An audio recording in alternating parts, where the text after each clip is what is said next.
Tutorial for making coffee with a single portafilter on the glass ceramic plate. So the recommendation is to turn it on 1 minute beforehand. Let's turn it on to maximum 1 minute before. Now I'm going to fill it with water. I'm filling the water tank to do the purge. Half a tank is more than enough to cover the little mushroom. All right, half a tank. I lower the lever and the water doesn't go down into the boiler. Yeah, when the chamber is cold, the water doesn't go down into the boiler. Okay, let's turn on the heat source.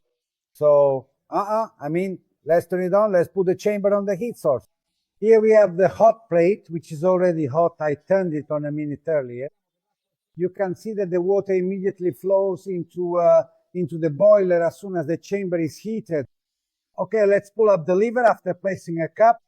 I pull up the lever, what happens? The water comes out right away. This is the purging operation, which is really preparatory, it's essential. When the water runs out, only a few drops mixed with the steam come out. We need to remove the chamber from the hot plate. It's not worth turning off the hot plate. Doesn't make sense because it takes a long time to heat up and therefore also a long time to cool down. The hot plate is hot. We can see it's red hot. The color tells us that. So let's remove the chamber from the hot plate.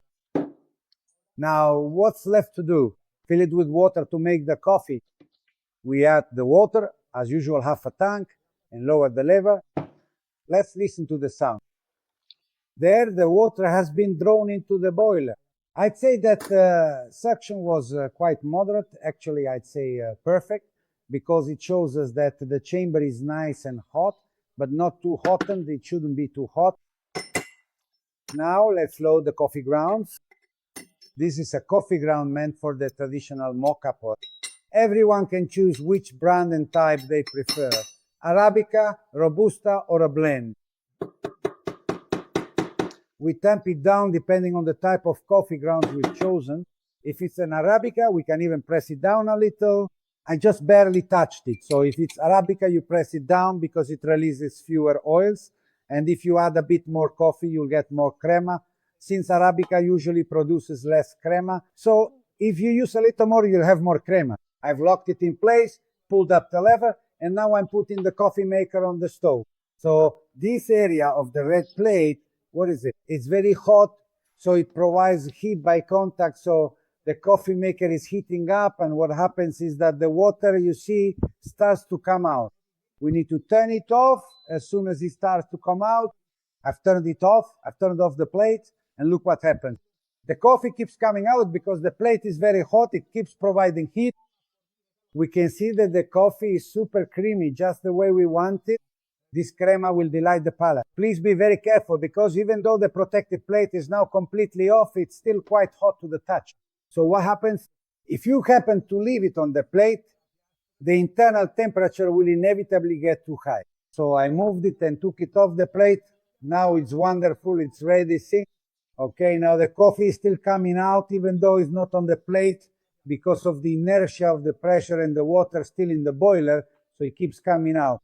If you see that the coffee is coming out too quickly right from the start, leave the pot off the plate for a few seconds. You'll see it immediately slows down. Remember, this is a small but essential trick to get your perfect Camiro. Here, let's take a look. I'll show you up close this wonderful coffee, which is the Camiro. Here it is.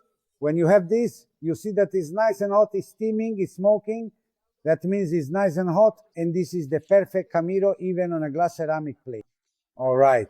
Now we can stop the extraction by slowly lowering the lever. Done.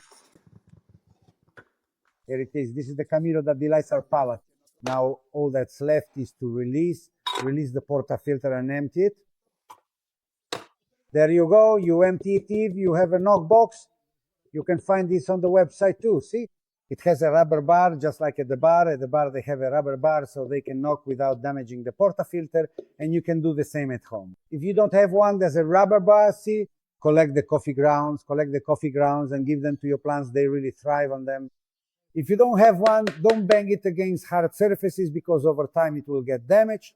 So remove the grounds with a spoon and then rinse it under water. And that was the single coffee on the glass ceramic plate.